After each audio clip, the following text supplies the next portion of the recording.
Welcome to CosplayPhreak. Today we'll be reviewing my Spawn helmet. This is not a sponsored video. I purchased the 3D printable STL file from YoshStudios on Etsy. I plan to eventually paint and weather the helmet as well as add foam to the interior for comfort.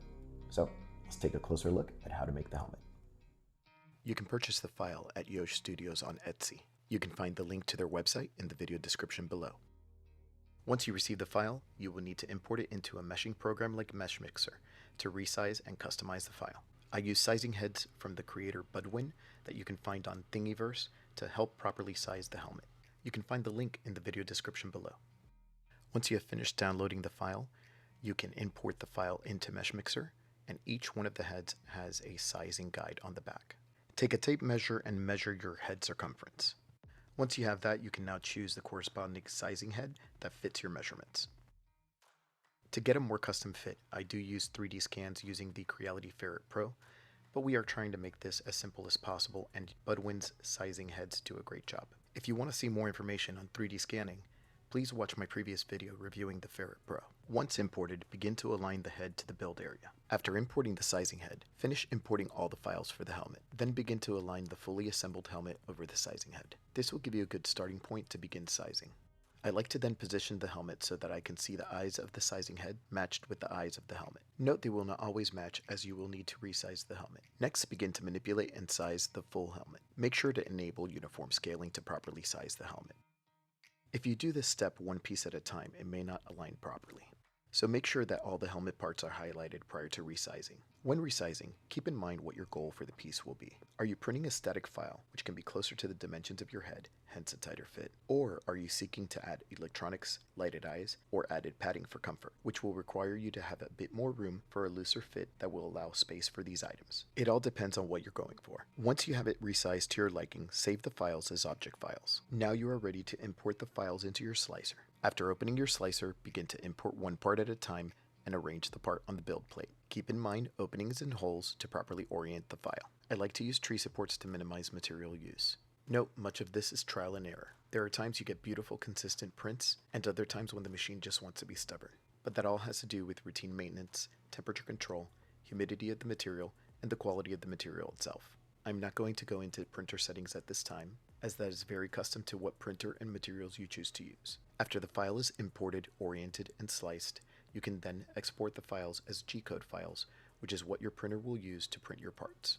I like to keep larger files separate for printing, as crowding your build plate for longer prints can lead to failures. After the file is printed, we move on to prepping the print. Now this is where you make the decision of keeping a raw file if you printed it already in the colors you are happy with, or moving forward with further processing. If you choose to keep it as a raw file, I suggest at very least to deburr and sand the edges. Begin to put the pieces together, affixing magnets as well as gluing any immovable pieces in place. You can choose to add mesh eyes, or if you are fancy, add some light up eyes.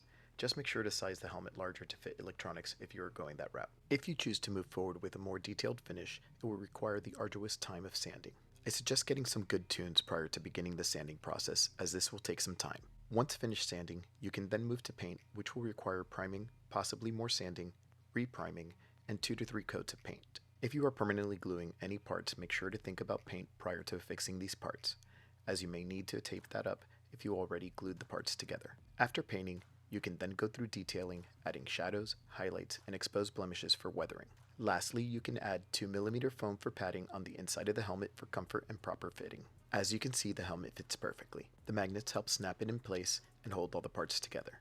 I can move it around without it falling apart, and it really looks cool for cosplay, or just as a standing piece to add to your collection. You can find this specific helmet live on my Etsy store. Please find the link in the video description below. Let's discuss some of the strengths of this file. I like the overall design of the file. I feel that Yosh did a great job capturing that dark, menacing feel and look of Spawn.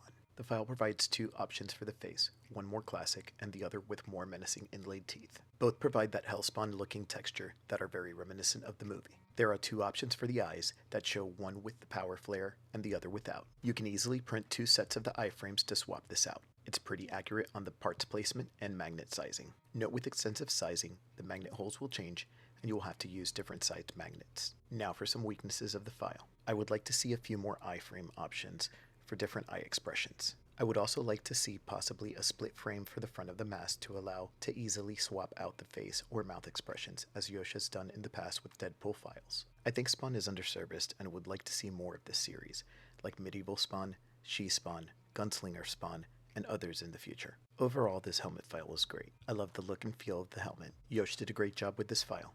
I feel this is a great depiction of what Spawn looks like in the comics and movie. I would highly recommend this file if you planned on cosplaying as Spawn or are a diehard fan looking for a unique piece for your collection. If you don't have a 3D printer and are looking for a physical printed file, go check out my Etsy store and I'll be more than happy to help you get your very own Spawn helmet. I give this file 5 out of 5 stars.